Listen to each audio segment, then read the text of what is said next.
Welcome to Penrose Learning, where we make understanding easy. You start by verifying your mobile plan allows tethering and that you have enough data.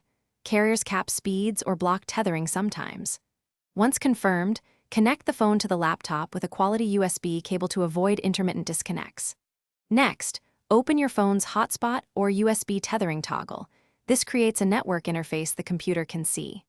While doing this, make sure the phone stays unlocked and charging so it won't sleep and drop the link. These first steps establish the direct path for data. Once the phone publishes a network, you configure the computer's adapter so packets flow correctly. On Windows, Mac OS, or Linux, locate the new USB or Ethernet interface.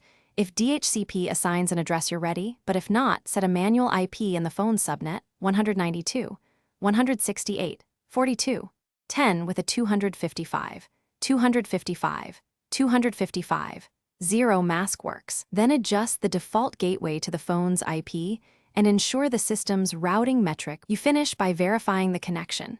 Ping a public IP, then load a web page to confirm name resolution and throughput.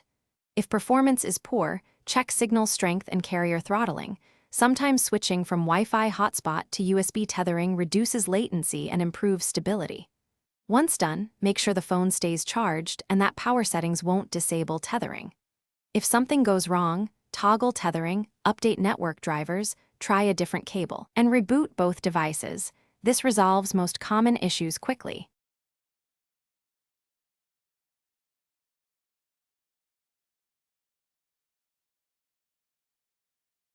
Thanks for watching. If this was helpful, leave a like and consider subscribing. See you next time.